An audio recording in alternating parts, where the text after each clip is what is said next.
Hi. Welcome to our Cal Poly LA Metro program lecture series. We're very excited tonight. We have Dana Cuff, who's going to be giving a fantastic lecture. There she is. From her work in cityLAB, but also maybe some other stuff that she's interested and engaged in. So we'll have a fun conversation. To begin, I want to first introduce Angela Anthony from the Helms Design Center, where she's gonna just kind of tell you about the world we had together as when we used to have our lectures at the Helms, which was a fantastic, fun environment, and hopefully soon in the future. So Angela, why don't you start? Thanks, Stephen. Hi, everyone. Welcome. Behind me, you can see this is where we used to host our Cal Poly LA Metro program. We had a lot of fun. So I'm sad that we're not here in person, but I'm glad that we get to do this anyway and provide, this information and discussion and interesting content for the students. So for those of you who don't know anything about Helms, it's a landmark historic building built in 1931 when it was an actual working bakery. And it's in that innovation that's sort of in the DNA of the building, I think, and it's a wonderful example of a successful adaptive reuse of the space. Everything's original, the bow truss ceilings and the skylights, and the architecture remains the same, but now we're sort of a design hub with retail, furniture showrooms, restaurants, and the design center, which has some really well-known brands like Vitra and Louis Poulsen and some other folks. So Stephen and I have been doing this for several years now, so we're pretty good at it in person. So we're just kind of pivoting. And, I just wanted to welcome you all and welcome Dana. Thank you for being here. And let's get on with the evening. Huh? Right. So thank you, Angela. So just so you're all aware, we're Cal Poly LA Metro. We're a part of Cal Poly San Luis Obispo. That's the main campus. We're an off-campus offshoot of the program, fourth-year students, and you can see them in the gallery hanging out in cityLAB's ADUs. Very cool architectural project. We have a lot of great sponsors, and I always like to kind of put them forward. We have fellowships, and we have scholarships, and we have event support from, of course, Helms Bakery District, HMC Architects, Morphosis Architects, Geary and Partners, AC Martin, Co-Architects, Momo Rad Center, Theater DNA, Bultaup, Arc Document Solutions, and we have our media sponsors, LAAIA, ArcConnect, and KCRW DNA.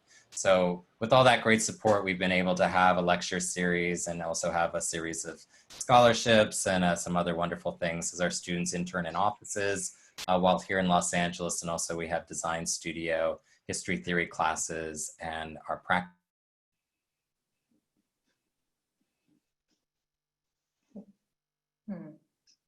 I think you froze, Stephen. Yeah, Stephen froze. There you go. I'm still here. All right. Well, maybe I'll just cut my part short. Anyway, so thank you so much for being here, all of you. And I'm going to just see if I can't quickly introduce Dana before my internet creates more problems. So Dana Cuff, of course, is a professor of architecture and urban design at UCLA, where she's also director of cityLAB, an award-winning think tank that advances experimental urbanism and architecture. Since receiving her PhD in architecture from Berkeley, Dana has published and lectured widely about spatial justice, the architectural profession, and affordable housing. She's author of several books, including The Provisional City, about post-war housing in Los Angeles, and a co-authored book in bookstores next year documenting her innovative cross-disciplinary project at UCLA called the Urban Humanities Initiative, funded by the Mellon Foundation. Based on cityLAB's design research, she co-authored a landmark bill that permits backyard homes on virtually all 8 million single-family properties in California. That's, of course, those ADUs, doubling the density of suburbs across the state. She and her team are currently working on a wide range of new forms of affordable housing to be co-located with schools. cityLAB recently initiated a satellite center in one underserved neighborhood of Los Angeles, where a deep multi-year exchange with community organizations will demonstrate ways that humanistic design of the public realm can create more compassionate cities. Cuff was the recent recipient of 2 prestigious awards that describe her career: Women in Architecture Activist of the Year 2019 from Architectural Record, and the International Prize for Researcher of the Year 2019 Architectural Research Centers Consortium. Please, let's all have a fantastic welcome for Dana Cuff. Thank you. Thank you, Stephen. And thank you for having me. And thank you for putting the buildings and projects up behind you. It's been a while since I saw the Buy Home inhabited, and it looks fantastic still. So, and I really love seeing the wooden hub student center materials going up also. You'll see some of those things in the talk. So I'm going to share my screen now. We'll see if I can get my notes and you not get my notes. Now you probably see my notes, right? Yeah, we see your notes. Okay, I'm going to try to. Okay, There so we now go. you should just see my screen. Good. So,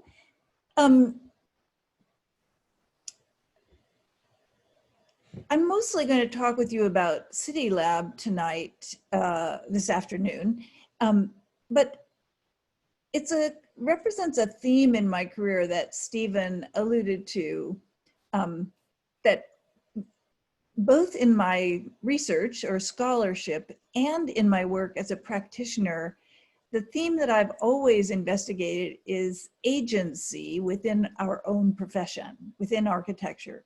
Because if you believe, as I do, that architects have something significant to contribute to making the world we want to live in, then I am always investigating just how we might enhance our agency or control over the production of that kind of work. So having written books about the architectural profession and about architectural practice, at a certain point, I converted the scholarship into a much more activist kind of project, which is really how I see cityLAB. So I'm going to suggest, as the title indicates, that we might think of architecture as demonstrations that are part of a long game, which I'll define. Okay, so it won't let me do that. Let's do it this way. So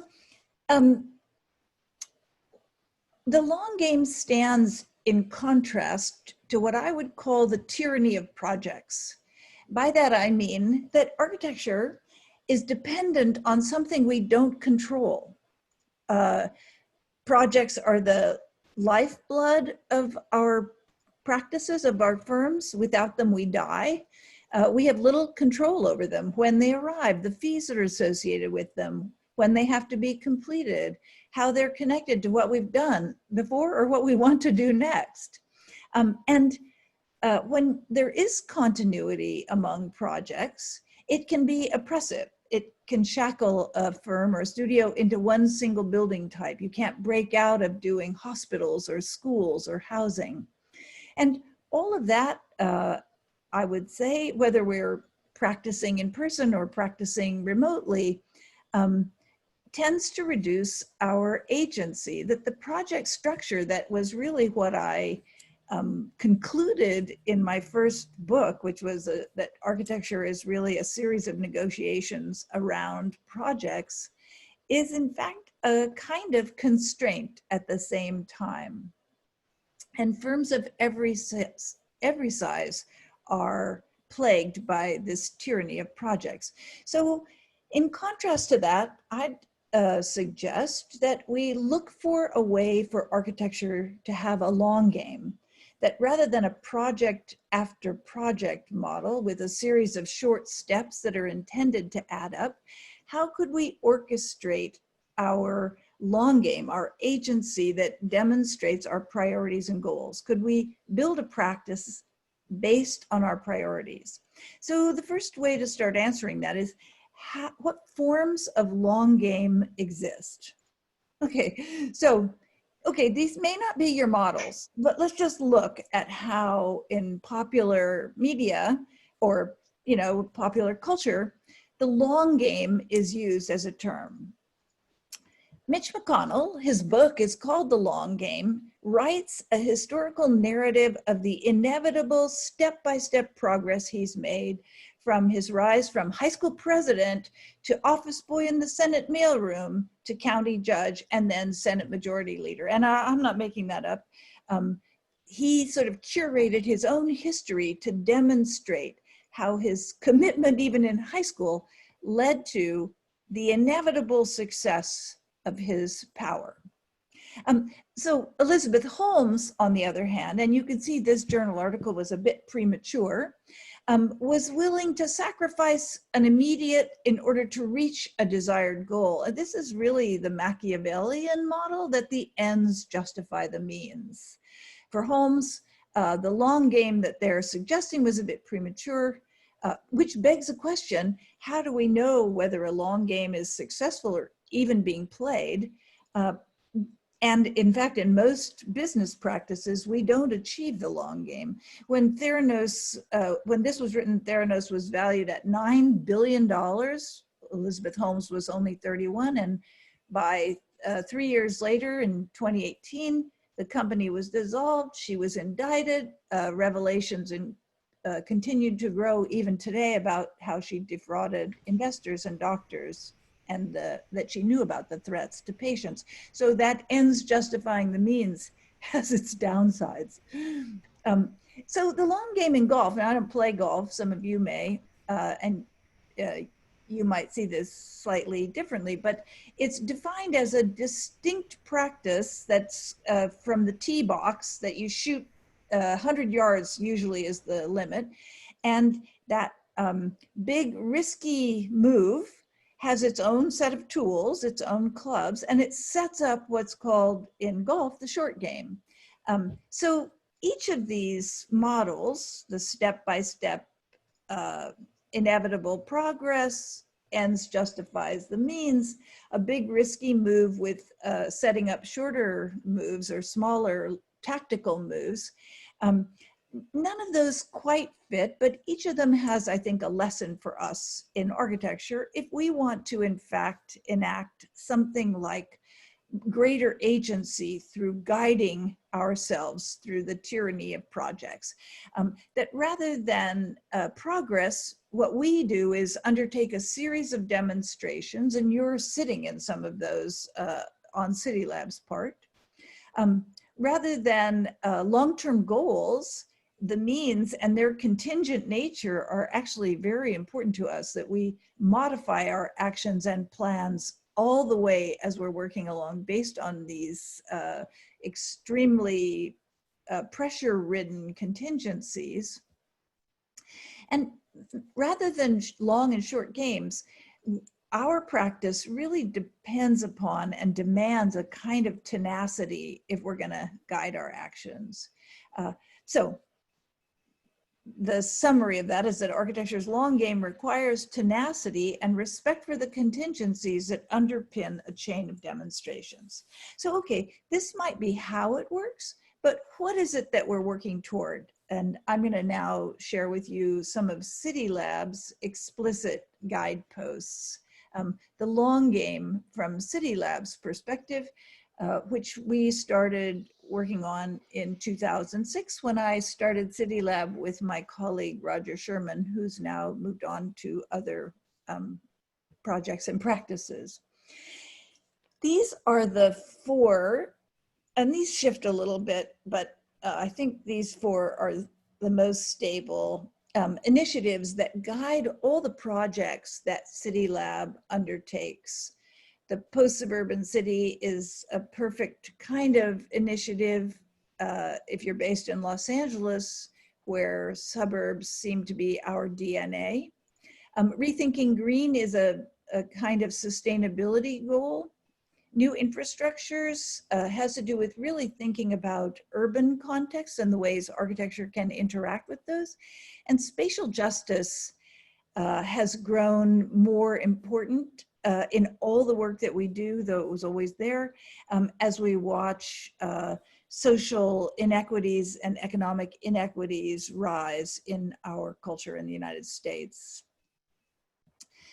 We at cityLAB now 14 years into it, have really decided to narrow our focus on what I consider the largest and most comprehensive architectural design research problem in cities worldwide, and that's the affordable housing crisis. The other comprehensive design research problem of even larger proportions really is the global warming crisis. But that of course does involve architectural solutions, but perhaps not in as primary a way as the housing crisis. So in everything cityLAB undertakes, we look for architecture to really be the lever that opens up possibilities to come to new experimental and innovative ideas. If architecture isn't the means to get there, it's not a problem for cityLAB to take on. So we know that housing has many, many components to it, the affordable housing crisis. The ones we're looking at are those that architecture can unleash. So I'm definitely not going to show you a lot of data. I'm just going to give you one summary slide to remind you of how extreme the housing crisis is, which appears to be only getting worse and changing shape slightly with COVID-19. But some of these are really structural problems that will persist regardless of our circumstances within the pandemic. You can see in this map that California is the most unaffordable housing state out of the entire United States. That black dot is the extreme version of cost burdens. So more than any other state, we pay more rent or mortgage in relationship to our salaries, more even than New York, which no New Yorker believes. 25% of the unhoused population lives in California, even though California is only 12% of the population. And that's partly because we have the highest rate of poverty in the entire United States when adjusted for cost of living. More land is designated single family than multifamily and non-residential combined. That means commercial space and apartments together don't have as much land as single family housing. LA has 75% of its land designated single family zones. And if you ask California planners what the top 4 constraints to residential construction or building or development are, it's land supply, parcel configuration, land ownership, and public opposition. Okay, so if you set public opposition aside temporarily, all of that has to do with things that I think are within the architect's domain for rethinking if we talk about our projects on a larger scale. So data aside, here's the kind of place that truthfully, it kind of blows me away. It like knocked me over when I saw this the first time, not because that's very interesting architecture. I hope none of you was in the firm that designed that. It's a totally fine building. It's nothing special. And then you see, okay, a 3-bedroom apartment. This is near UCLA. Do you see this? $8,300 for up to 10 renters in a 3-bedroom apartment. What is this? This is an amazing new situation. And of course, in the midst of COVID-19, you just think, oh my God, who would live like that? That place will never rent again. It had a line of 100 people waiting outside of it in February of this year before coronavirus came out, meaning that people were interested and willing to consider this kind of overcrowding.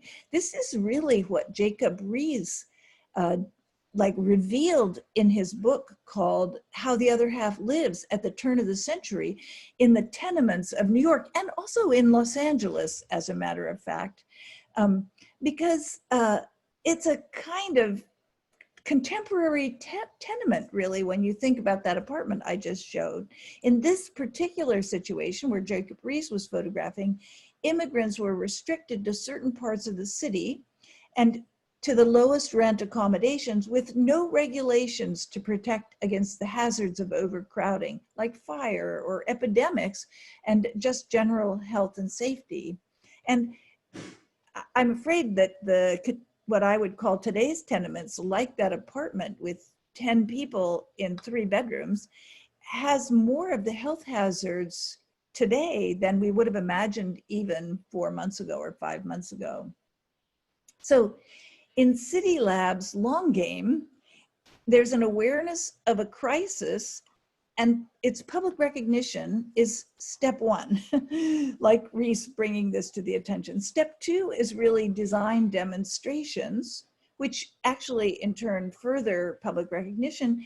And step 3 is actually policy changes. And that's exactly what happened in tenement laws in New York after a series of housing activists, along with Jacob Rees, made the problem a public issue. Okay, so thinking about, I'm going to start with our most recent work at cityLAB and work our way back in time, and hopefully round up pretty much on time so that we have time for questions and answers. Where would we start looking to solve a housing crisis when we can see that from the planner's point of view, land and land assembly and land ownership are really core problems in the production of housing? So we did like what biologists would do. We drew a transect across the city, and at every 12 miles put a dot, and then did a mile radius around that to see what's in that part of the city. And, you know, we landed in some places we might not otherwise have thought about. Interestingly, what occurred within these like 12-mile quadrats were a lot of community colleges that were huge, actually. Look at Pierce. I mean, it turns out there's 15 community colleges in California, 1,100 in the United States, and they were often planned with agricultural education in mind. And so they have land that was meant for farming, and we're not training that many farmers at the moment. So we actually have a little bit of baggy campus in these kinds of sites. Thinking about school land, and at each of these, can you see my cursor here? Yeah, I'm looking at Stephen. Can you see my cursor on the screen? No? Okay, oh, here you can. Now you can, I bet. Yeah, each of these yellow circles, thank you. Each of these yellow circles is a junior college. And of course, within these other 12-mile markers, or mostly 12-mile markers, there are elementary schools and high schools. Turns out there's something like 10,000 public school lands in the state of California. So let me just show you a quick video that describes that.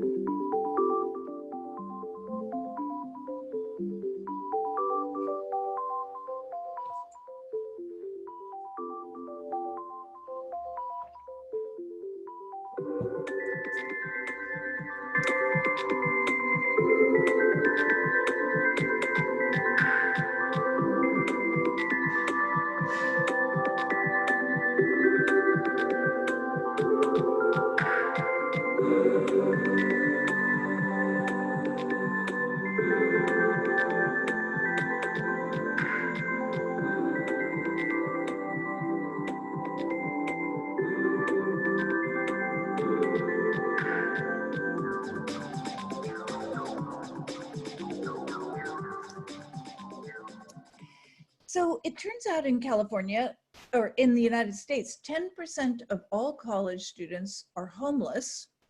A third are considered housing insecure.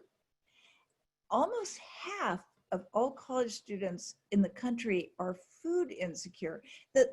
So basically, this is an incredible population, oops, sorry, that we could use the public land of the California state school system as a site of innovative, affordable housing solutions that would then be able to proliferate beyond the school grounds if we could convince and make possible the construction of affordable housing on that land.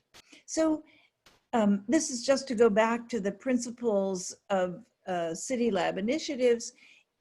The land of the school system, the public school system, is a kind of infrastructure that could be leveraged to actually enhance the public realm. Affordable housing would be the primary means to create a more just city. And in the post-suburban city, people could displace cars with housing rather than parking. So on each of several sites, within the community college system, working with a nonprofit housing developer, and now with some of the community college administrators, we took parking spaces and tried to design schematically 200 units of supportive housing, looking at transit relationships, looking at density issues. And you know, I've been thinking about density differently than I have in the past, having looked at that apartment building where there's a kind of internal density that's extremely high. It's external density that we would want to increase. And basically, you know, density has to be designed. It is a lever for affordability, but only through thoughtful design and policy. So we were studying if this suburban fabric that you see surrounding Pierce continued, you could still, just building it on parking lots or open land, increase the population or housing. But if you build it into something like courtyard housing, which is amazingly 17.5 times higher external density than single family housing, you can create a very livable environment and get a lot more housing from it. So this idea of schoolyard housing is something now that we're working on with the Chan Zuckerberg Foundation and the California School Board Association to study, as well as with some partners in Northern California, to study all of those 10,000 K through 12 schools to see what kind of land would make the most sense for workforce housing and affordable housing. And we could guarantee that this would remain affordable because the land is in the public domain already. So it would bring the cost down by being denser, it would bring the cost down by being land free, and we could maybe build in experiments, innovations, because the state would allow us to test a model that could proliferate thereafter. And of course, the long-term goal then is to write policy that would incentivize, encourage housing on school sites and create a kind of efflorescence of work for architects, which is the other thing that I'm always interested in having cityLAB do. cityLAB is not an architecture firm. It's a research and design think tank that actually produces work for architects. So while we were looking at that K through 12 and community college and learning about the data about housing insecurity, food insecurity, and homelessness on college campuses, I realized that at UCLA, we actually had a lot of work to do right in our own home. And and this may have really affected some of you prior to all of us becoming remote learners, that the commutes that some students undertook at UCLA could be anywhere from 60 minutes to 4 hours. One of our doctoral students in Chicanic studies literally has a 4-hour commute each way as he works on his PhD. So, you know, these are the stories of these different kinds of long-term commuters and why they make those commutes. Some of them are because of affordability issues, but some of them are cultural issues or family issues or job issues. And so for a variety of legitimate reasons, students aren't living on campus. So maybe housing isn't the only solution, was what this set of narratives and in-depth stories about students' lives made us realize at cityLAB. That in fact, what we had to do is expand our very idea about what it meant to accommodate students well.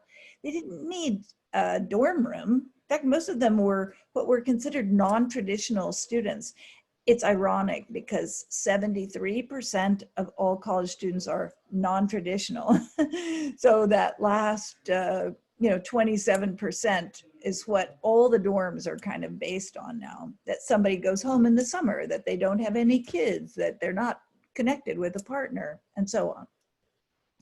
So we thought instead about creating some kind of napping study pods that were playful and dignified at the same time. And the spaces that you have as your backgrounds are a new iteration of those, these original like napping pods. The most recent version of that is what's on the screen now. We've been given 2 squash courts at the rec center. Turns out people don't play that much squash anymore. That's good for us. We've set up, I think, 16 study pods in these kind of, I'm calling them bunk beans at the moment.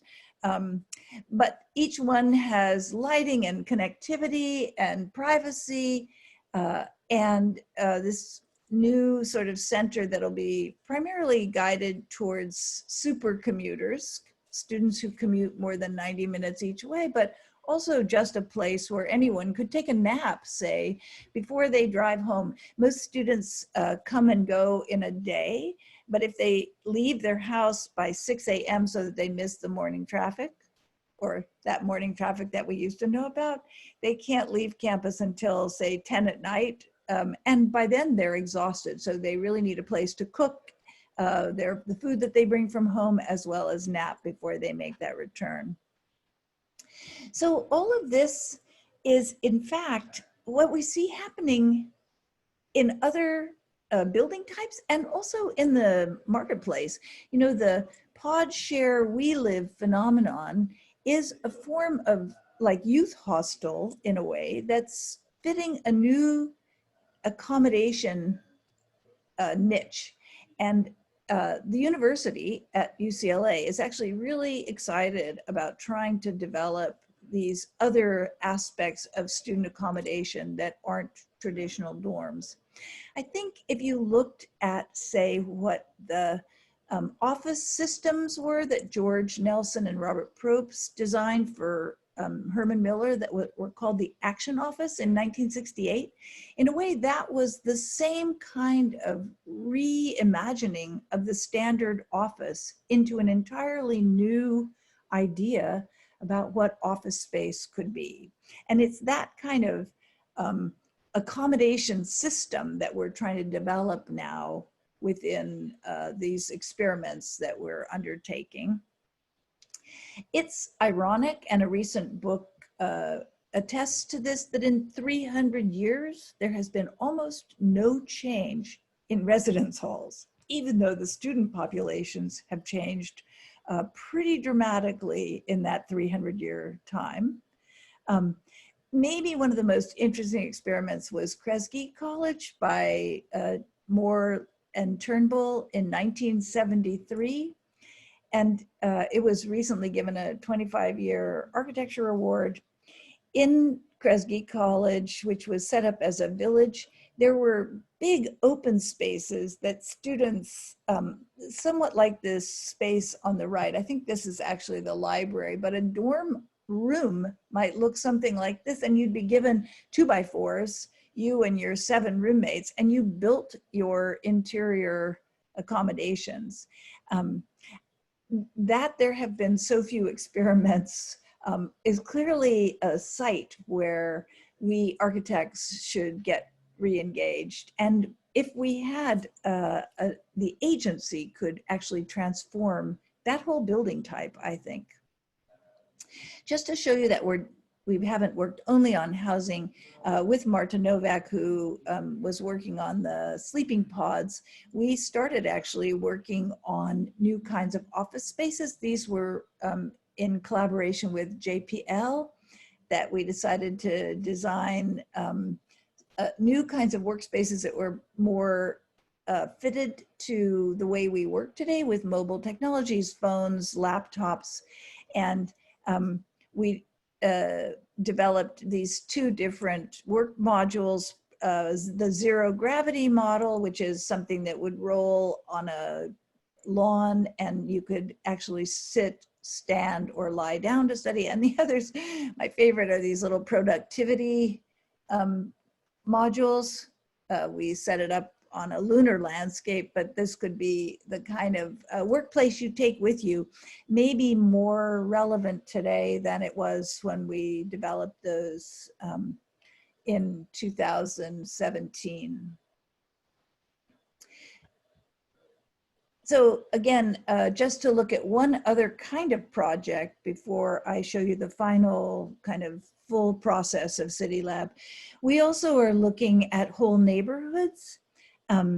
That the engagement with the UCLA dorms was really built on an earlier collaboration between the sort of town gown context of Westwood Village that happened from 2010 to 2012.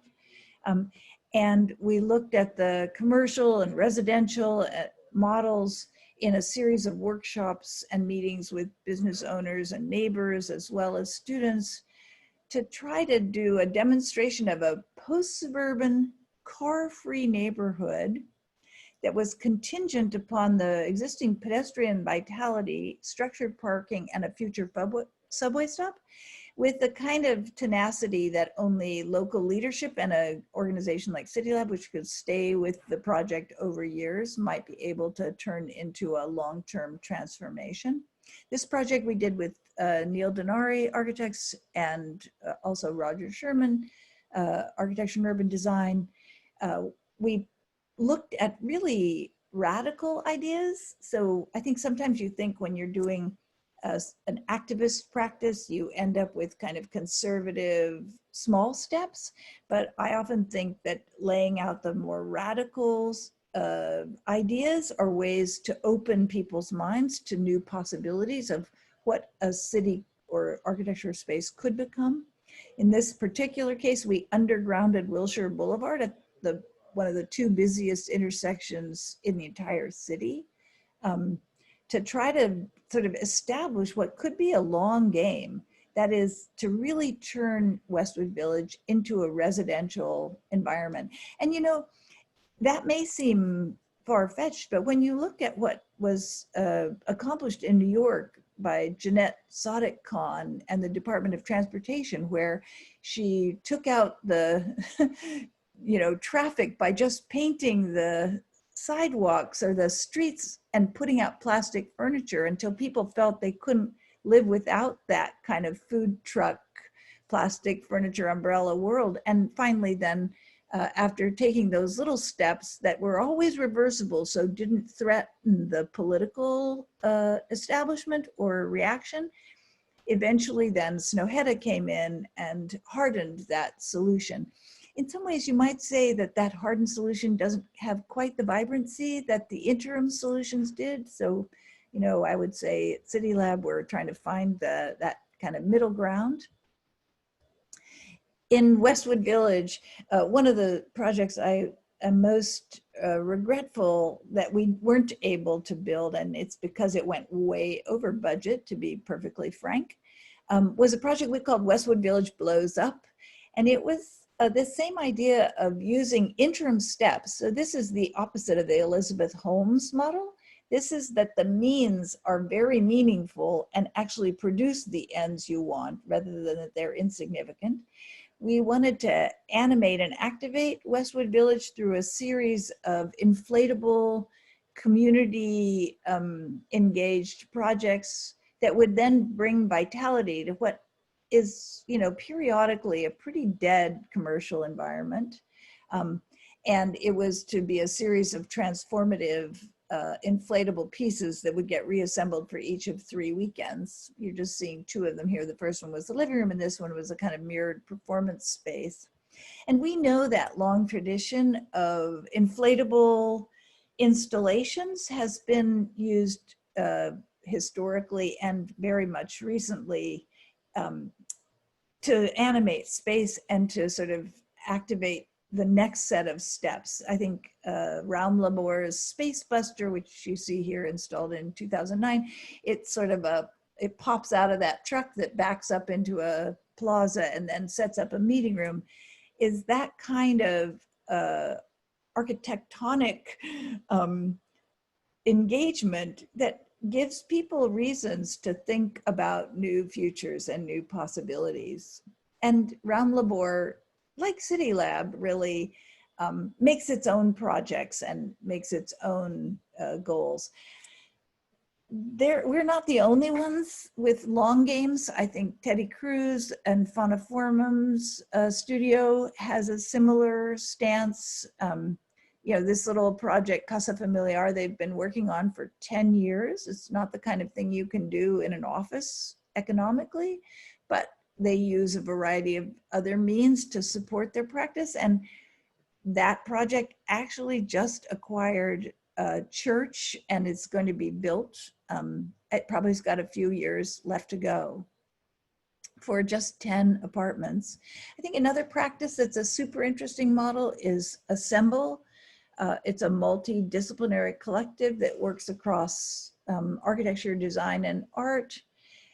So more than projects, they undertake collaborative partnerships with clients and communities. And you can see from this, these 10 houses on Cairn Street also was a kind of long game project, 4 years, taking 10 empty houses and renovating them. And you know, they have a sort of fluid membership in the group that ranges from, I think, 15 to 25 people at any, architects and artists and designers at any point in time.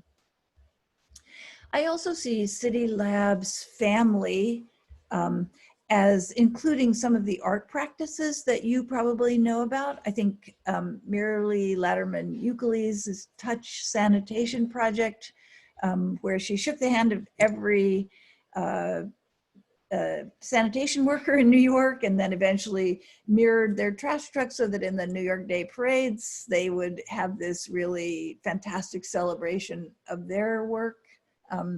She's a model for us, as is Natalie Jeremijenko, who has a series of kind of environmental activist design projects. These are ferro-robotic dogs that are programmed to seek out toxic waste. And so children follow the puppies around and then the dogs start barking where they find pollutants. And then the kids get a lesson about what environmental waste is all about and how to deal with it.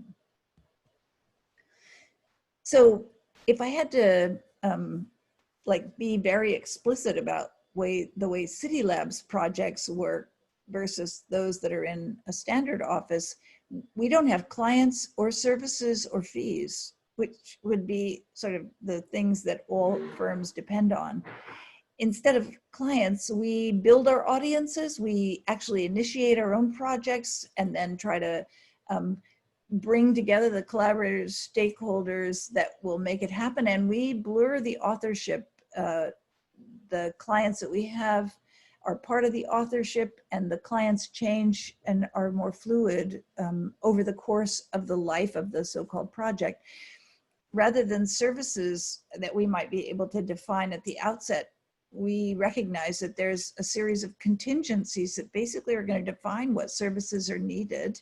And some of those services are ways of gaining traction for a later project. You know, that we build a demonstration project like the Buy Home, that we publish articles and newspaper op-eds about it, that we set up exhibitions. And basically our services never really come to an end.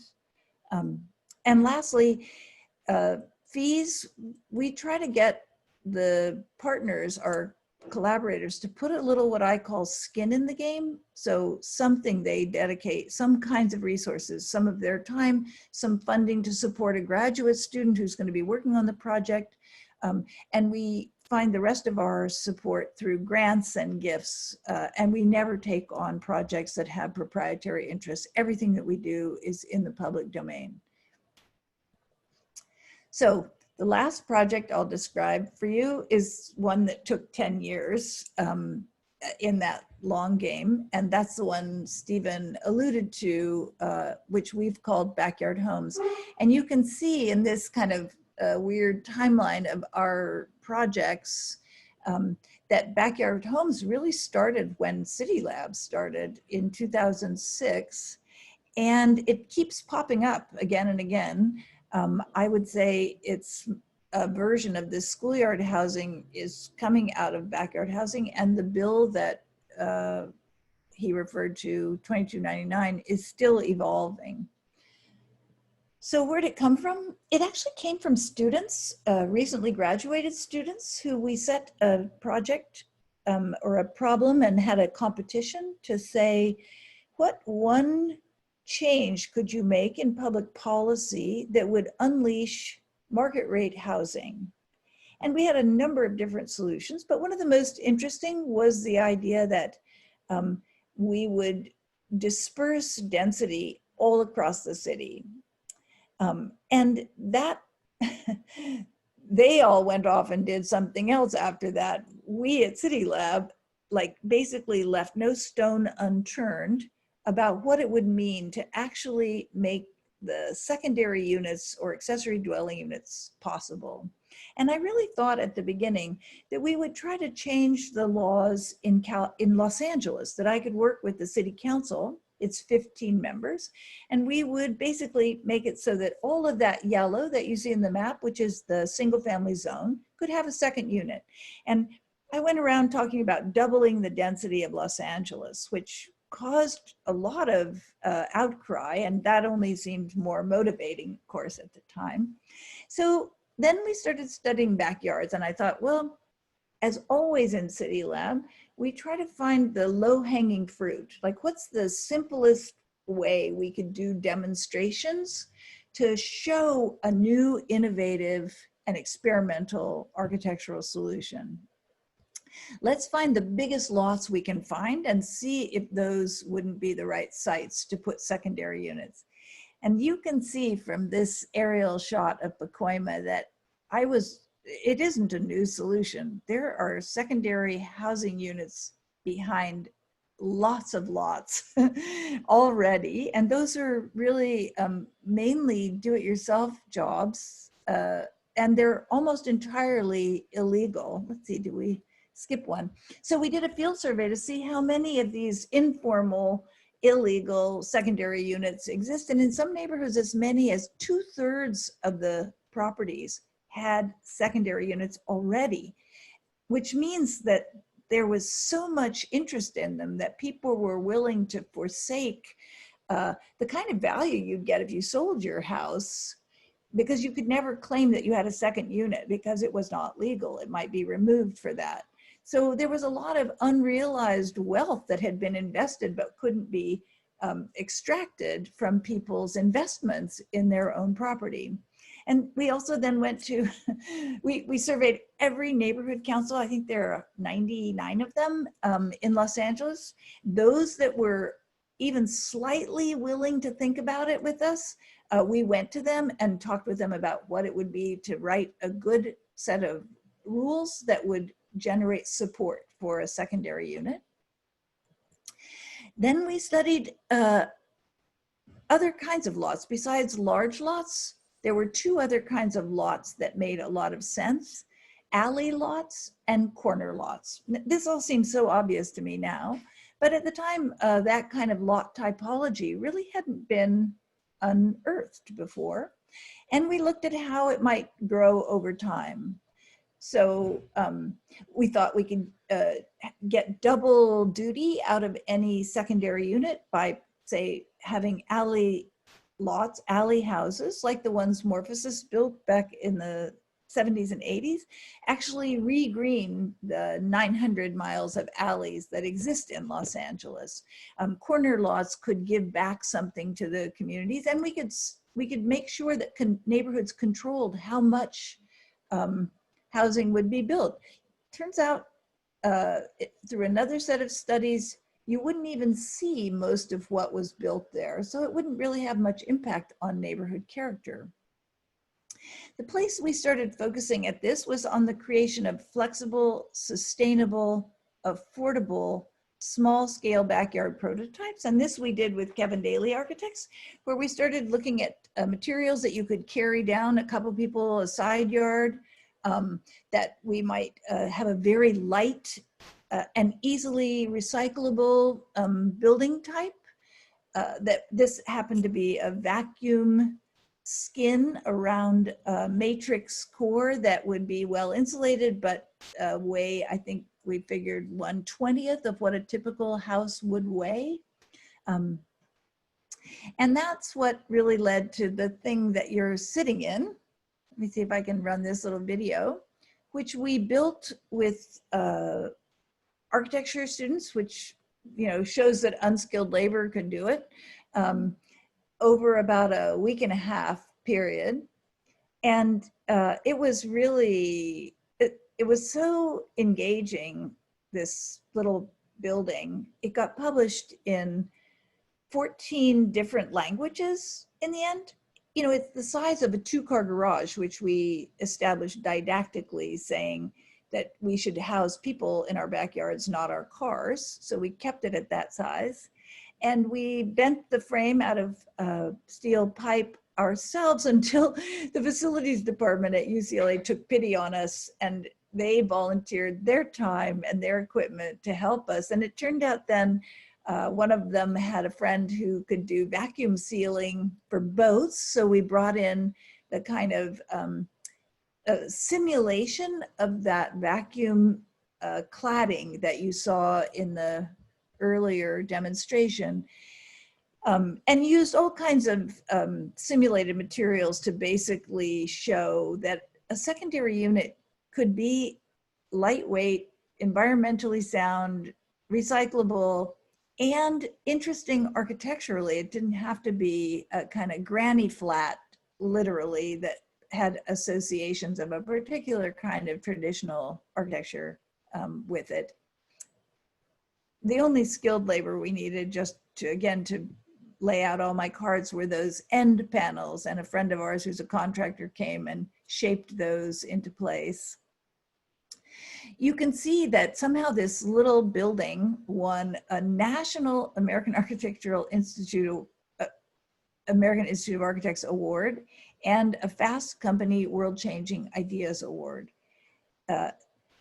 which I think only goes to show that if you have the tenacity in the long game and you take your design skills and apply them, it's really remarkable that people see the significance of the thing you're trying to make. I'll leave it at that so you could see how it could light up at night. So maybe the most important thing we did with this was that we then realized we would never be able to pass this legislation with our city council in Los Angeles, because there was always a single loud neighbor who could convince that 8th vote to retract it when we needed 8 for a majority. And after working for 7 years on city council, my assemblyman asked me to come and advise him on affordable housing solutions. And I had one very well prepared in my back pocket, which was this backyard homes legislation. And so with my partner, Jane Blumenfeld, who's a former planner in the city of Los Angeles, we co-authored the policy that became AB Assembly Bill 2299, which basically, as again, Stephen mentioned in the introduction, allowed 462,000 sites in Los Angeles alone to have a second unit, 1.5 million in the county and 8.1 million in the state. And we're not going to see all of those, but when I started this work in 2006, my colleagues in architecture kept saying, why are you working on something so small? And I think I don't have to argue that case any longer, because it surely has much larger urban and social and economic and architectural possibilities than we might originally have been aware. And one of the things I'm proudest about is that most of my young colleagues have an ADU project in their practices now. And just to show you how this never ends, because it became so difficult I would call the planning department pretending to be a homeowner, and every time I called, they misread this very simple policy that we wrote and would say, give us the wrong information. So we were asked by the city to write a guidebook to how to use, a handbook how to use the ADU law. And this has now been put on websites all up and down the state to show how a homeowner might think for themselves about how, whether or not they could build an ADU. And this is exactly the kind of guidebook. Because of this guidebook, the school boards of California have asked us to write the same kind of guidebook for school districts for schoolyard housing. And so that's the research that we're really undertaking this summer with my students and colleagues on the schoolyard housing project to end up with a handbook or toolbox for schoolyard housing. So I just want to end by saying this is cityLAB. I'm the director, but it's populated by a roving cast of really smart and talented people.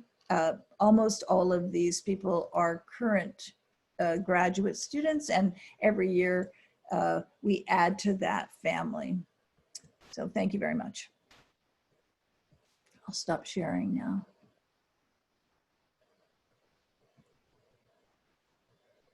So do you see me again? I'm not sharing my screen anymore. Okay, great. Let's see, I wasn't able to keep up with chat. Yeah. Yeah, that was fantastic, Dana. Thank you. You know, you've done so much for the local community. Obviously, you've done an enormous amount for California.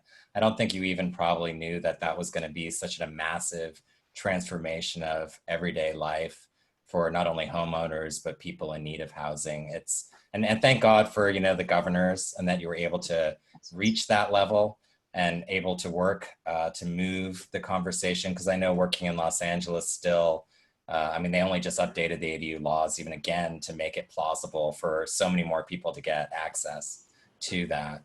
Very exciting. I love the way you do your research. I don't know if everyone sees like the incredible, it's a twist in a funny way. It's like, it's a PhD research level investigation, but taken into real world discussions to actually move conversation and create innovation. And so again, I'm sure as everybody's going to do in their Q&A, they're going to applaud you for your incredible efforts, your long time work. Provisional LA is Provisional Cities is such an amazing book as well. Just everyone should read it if they haven't already read it. It's huge on Chavez Ravine and that whole discussion that you clarified for so many people. So super one, yeah, super. I have some really, I'm really intrigued by your new project, especially in relationship to what we survived through the big movements of new schools being built with the big $22+ billion infrastructural project. There was a lot of exciting things that happened, a lot of mistakes along the journey. And then I see how you, and this is again to my students, to other students, by the way, Melissa Peters, one of our former LA Metro students, you did some research, I don't know, did you just randomly choose those dots? Suddenly through that random dot search, you then found, wow, look at these community colleges have all this land. Maybe we could do something with it. Your mind is creative. You use that research to come up with an idea that's concept that then could actually be initiated. I'm curious about security. I know that when you get to elementary schools and you get to high schools, elementary schools more, you've got such a security issue with adding housing nearby. How are you developing these? Are you working that forward? Yeah, those are all, thanks. Those are all good questions. In the low-hanging fruit model of where we start to demonstrate that housing and schools can go together, we won't start with elementary schools because of exactly what you're saying. But we wanted to test elementary schools because they're kind of the most extreme case on the other end. The sites are smaller and the questions of things like security are greater. So not, well, at different points, I make different claims.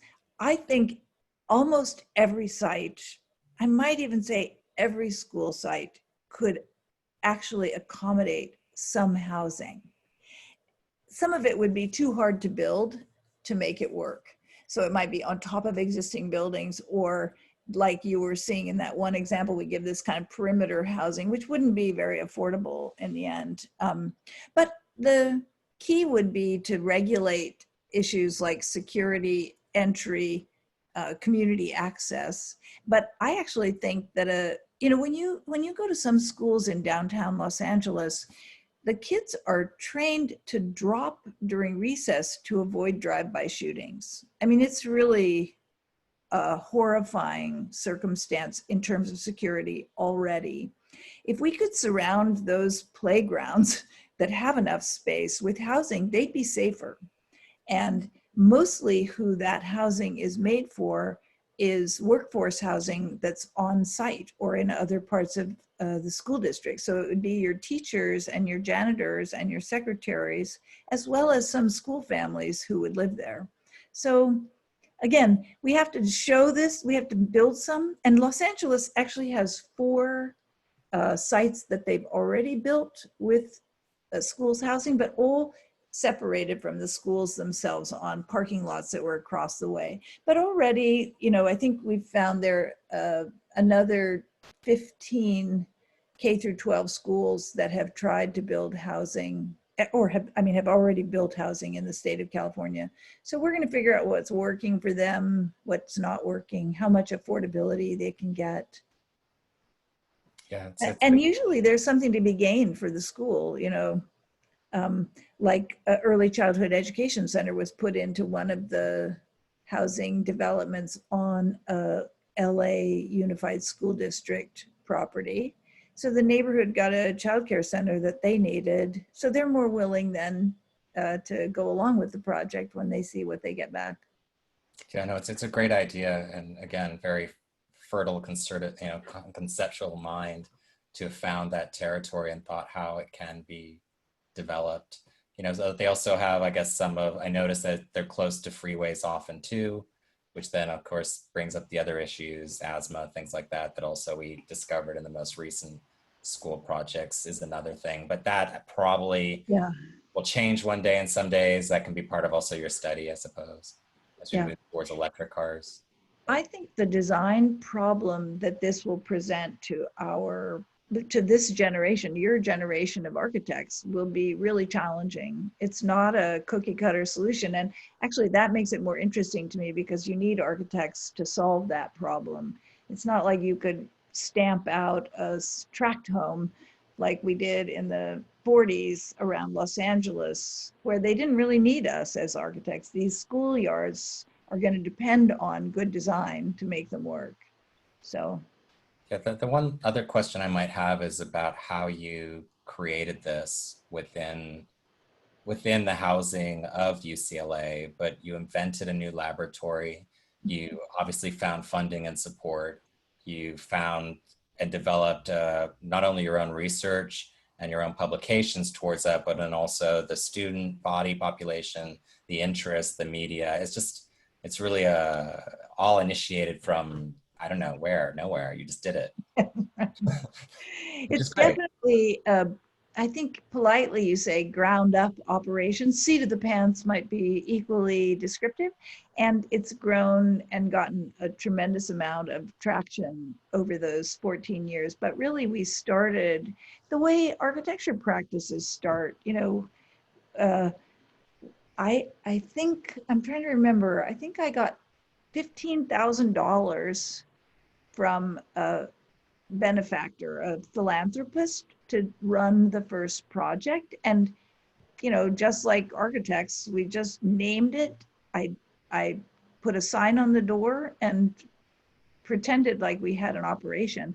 And really it's been it's a means of kind of assembling resources to make things happen. And if you find the right projects and the right collaborators, which has really grown over the years, it's extremely effective. So we have such a good reputation now on campus that we've been able to pull together all the principal players to make a new type of housing happen. If coronavirus doesn't take every bit of the resources and attention away, I think we'll still get the hub that you have in your backgrounds built. The first prototypes of the furniture itself is coming out in about a month. So then I really have a bunk bean to show you. And again, you know, you make a demonstration. I really mean by demonstrations, real physical objects. I mean, that's the way people start to believe that something that's otherwise implausible might be real.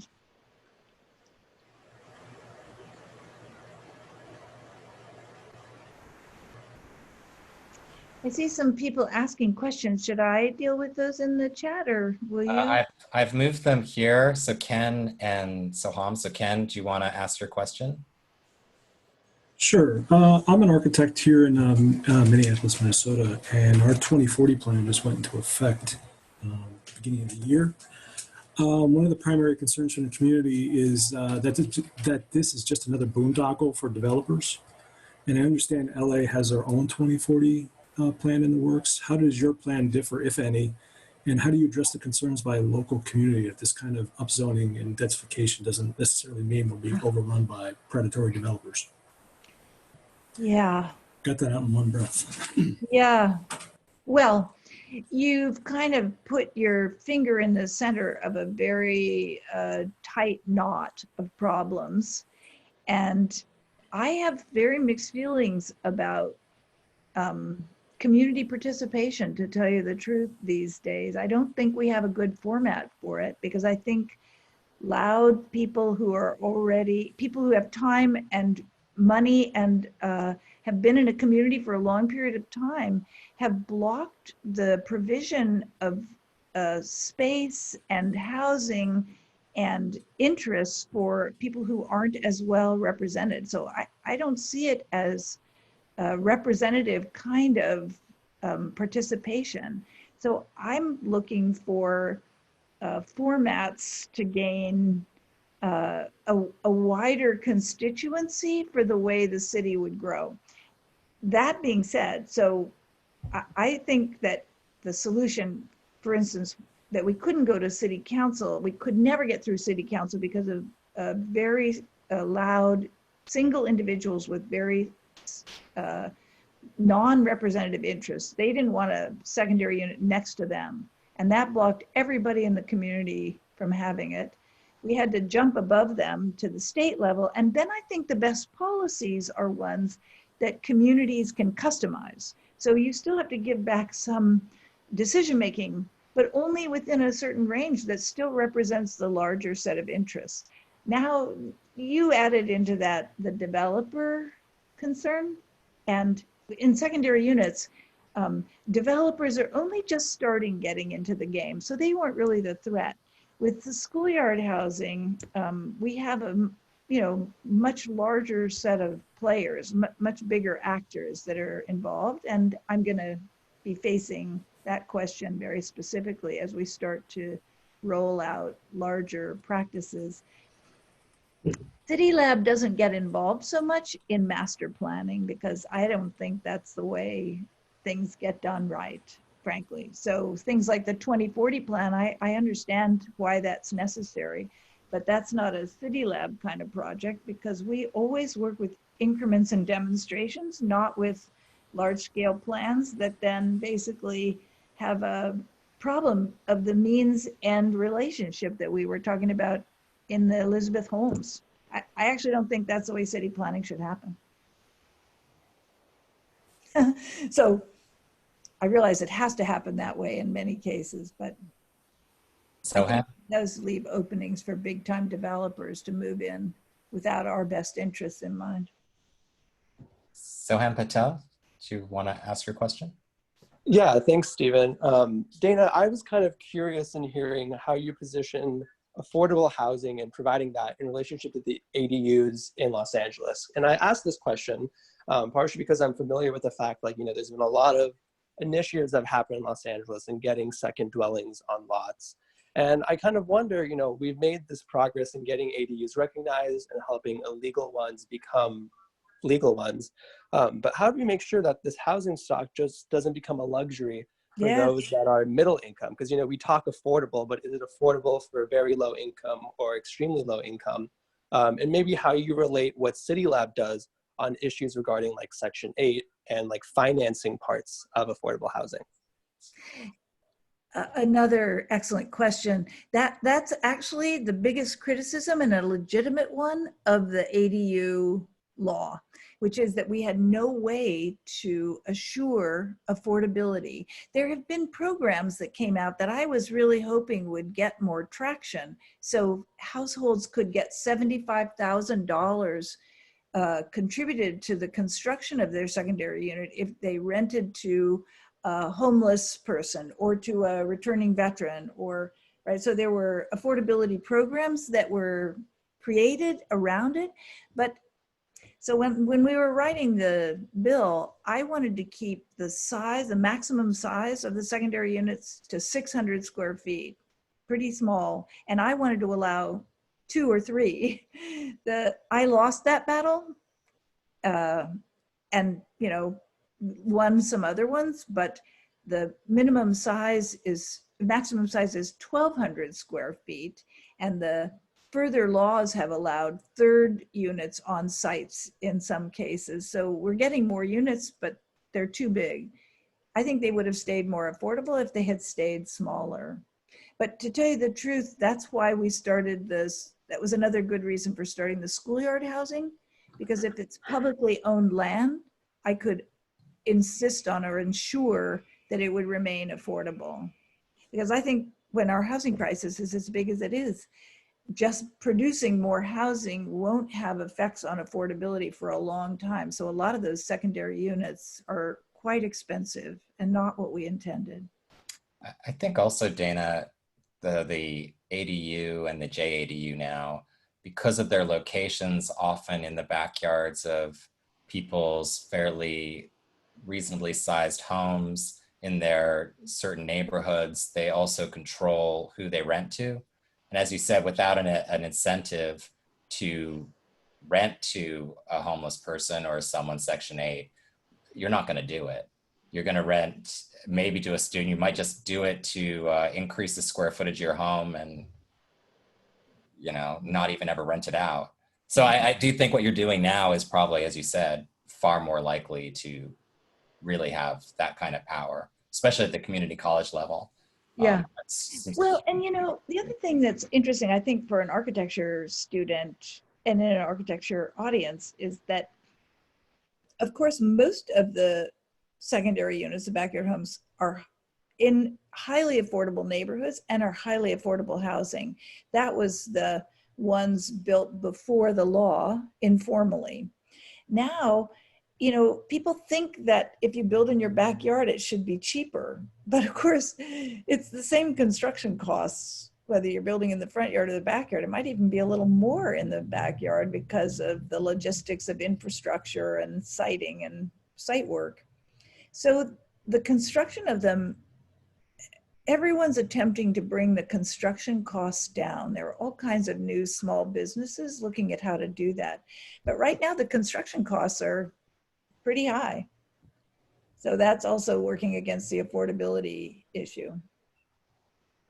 We had a question there from Royce. Who looks like he's going to build something for us. Yeah, contractor maybe. Royce Ripier, are you there? Can you hear me? Yes. Thank you, Stephen.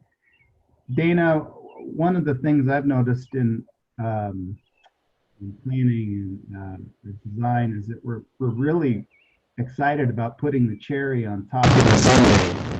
But what we don't really spend a lot of time talking about is once that house is in the backyard, where are you getting water for it? Where are you hooking it up to the sewer? Does the city have enough grid capacity to put a new meter on that house? Where are the residents of that house going to park their car? Or will ownership of that house be conditioned upon them just riding their bicycle or scooter everywhere? Well, you know, the sort of utilities infrastructure is a neighborhood by neighborhood kind of issue. And it's one of the reasons why mass production of secondary units hasn't been a very feasible business proposition yet, because the kinds of connections that you're talking about and site circumstances really vary.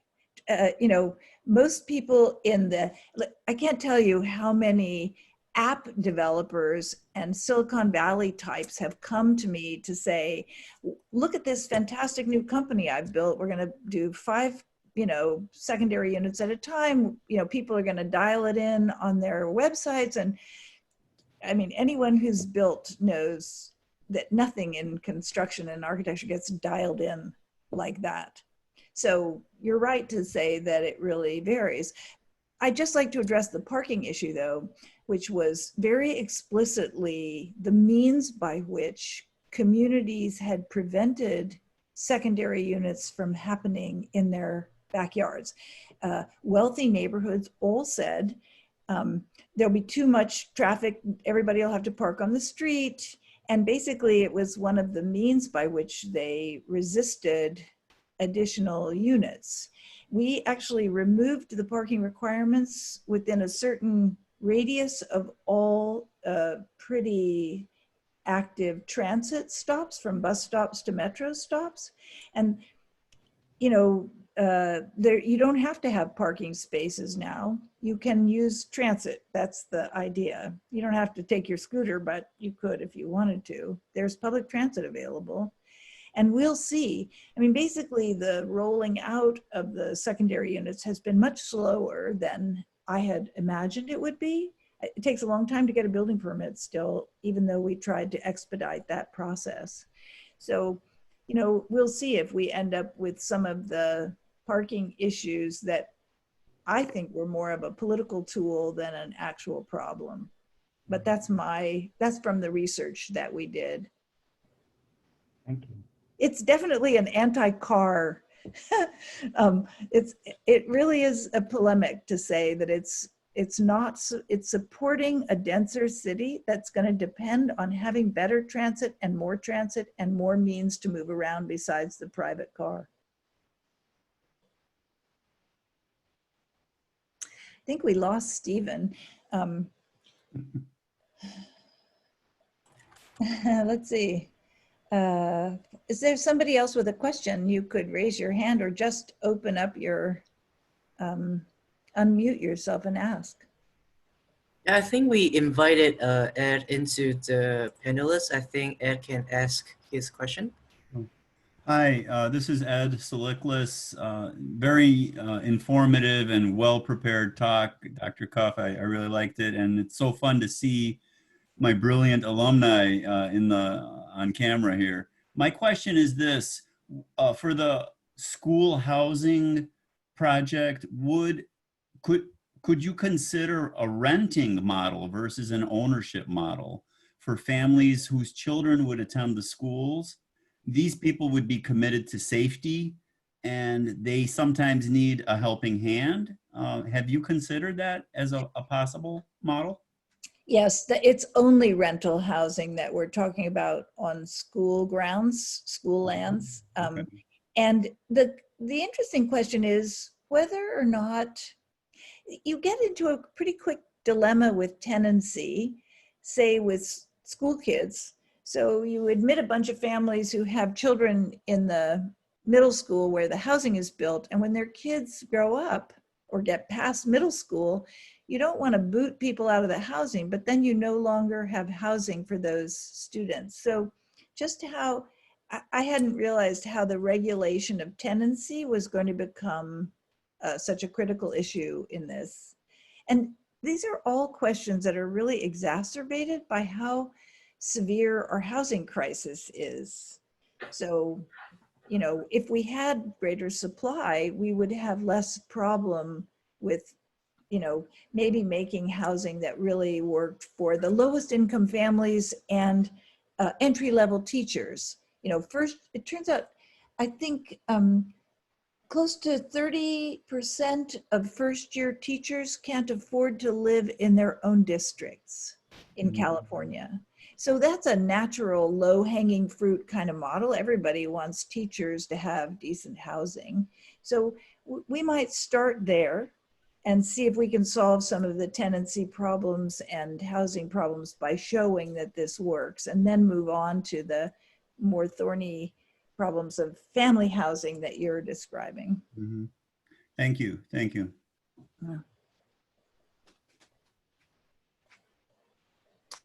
Hi, sorry, I disappeared there for a second. Ed, have you asked your question? Yeah, Evan took over for you, Stephen. Yeah, I did. Thank you. Evan. Sorry, I missed that. We have a question here, I think, from Lance. I'm trying to get Lance. I believe I'm asking you to unmute. Yes, I just did. Hi, Dan. I just want to say thank you, number one, for the great lecture. Appreciate that. It was really interesting to see all the things that the cityLAB has been up to. I wanted to kind of ask your opinion regarding the sort of housing model for schools. Have you looked at or thought about how that model could apply for like healthcare facilities and things like that too? Oh. You know, obviously with the current conditions we're in, with first responders needing, to be on site all the time, and the sort of cost considerations with, nurses and, healthcare staff. Could that same model apply to, big hospital sites and other areas like that? Absolutely. It's actually what you're talking about, like the parking lots of hospitals are another one of the kinds of sites that came up. I mean, parking lots in general in Los Angeles, but around hospitals came up in that transect study of ours as a kind of land that you might be able to dedicate to being affordable, like the early question asked, like, how do we guarantee any of this stays affordable? And really, the way shelters are being produced now during the epidemic is an indication that we might have an entree to solving our much more severe housing problems than we did before. So the city has put homeless shelters into primarily community centers without any neighbor being able to protest it. They can't stop it. It has to be allowed. And I think people are seeing that, in fact, there's no threat to having your neighbors actually inside rather than outside. So we're actually in cityLAB now finally moving into thinking through solutions for the unhoused population in Los Angeles, which it felt too huge to me for the first 14 years. And now it feels too huge not to deal with. So we're thinking about it. But I'm interested in your comment about the first responders issue and health workers, that maybe there are other forms of accommodation that we should be thinking about, not just permanent housing, but the kind of hoteling that some of them have really relied on during the pandemic to provide safe and reasonable housing solutions. That's a really good idea. When you start your cityLAB, will you take that on? I'll do that. Thank you. Thank you. Do we have any questions from the panelists? Students, anything you wanted to ask or say to Dana while you have a chance? I have one. Hi, Dana. Thank you so much for being here with us today. Your lecture was amazing. I wanted to ask a little bit, you talked about the resistance you found when trying to implement your backyard homes project. And I was wondering, what were the strategies that you used to talk to the community and the city council? Like how did you mediate the resistance that you found? Yeah. Well, I always think that when there is political resistance, you have to listen closely enough to hear what it's about. And some of the most reasonable opposition to secondary units, we tried to incorporate, and it did get incorporated in an ADU bill, interestingly, in Australia. But yeah, so the neighborhood councils, the really reasonable things they said to us was they didn't want to lose the green space that their neighbors' backyards provided. So you can see that. That's so logical, right? You know, somebody has a big tree and they tear it out and they make concrete driveways and so how do we preserve the planting areas for shade and, you know, basically the green cover that a neighborhood would appreciate. And the other thing that really was right about neighbors worrying about their neighbors was they didn't want their backyard privacy totally undone. So if you had a second story right next to your property line that had windows looking into it, your backyard became their garden, right? So you didn't have privacy anymore. So again, this would have worked better if I had been able to get my 600 square foot ADU. We could have saved more outdoor space. And in the Australian law, they make you save any tree over a certain size and they make you retain a certain amount of green space. What we did in that regard is we made sure that you didn't park a car in the backyard, so you didn't have all that paving. At least you wouldn't have to give over a lot of the yard to the automobile moving back and forth. But I don't know, that's just one example. When people say, you know, I don't want a backyard home because it could be like this literally people said, like, might be some criminal that lives back there. I don't know what that means. You know, you could have a criminal in your neighbor's house no matter what. So that seems like a less logical solution. But the other ones really, we tried to build in and we did what we could to accommodate those concerns. So are you pretty happy? City council. So are you pretty happy with the JADU laws?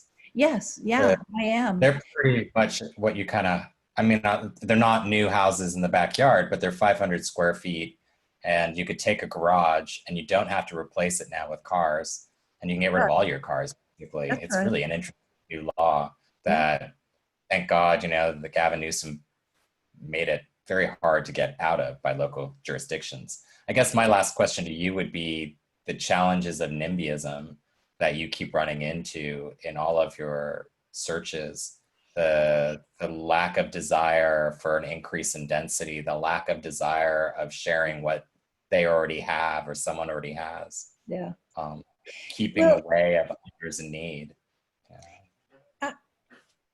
If I could just return to what we architects contribute to this, it's really why demonstrations are so important. You know, I think people have a reasonable fear of change. Things for a lot of people haven't gotten better in spite of planning and urban growth. You know, they see the changes that happen in their cities and it doesn't seem like things are getting better for them. It seems like it's getting worse. So they're, even in the best of circumstances, rationally resistant to change. So how do you overcome that? I mean, you know, you might hope to educate people or, I don't know, give them some inspiration, but I think what we have to offer is we show through our work new futures that are the world we want to live in. And the more believable those demonstrations are, the more likely we are to have people see that change could actually be good. And, you know, that's why building a few things, trying to get some changes to happen, just the little buy home, you know, saying it's actually an architectural project, it's not just a garage conversion project, made it so that, like, we could actually have discussions that we wouldn't have had otherwise. So I think architecture has that kind of power to show open new futures. That's what I would say. Well, that's, I think, a great place to end on a really optimistic Very optimistic. point. Right. So thank you, Dana. It was fantastic. We really, really appreciate everything you've Thanks done. for having me. Thanks to all of you for joining me. Yeah, and thank you everyone for attending. Nice to see you all. And we will be back, I guess, next week as well. We have John May and Dana going to be giving a talk as well. So great. Maybe Thank I'll you. see some of you in final reviews. Yes. And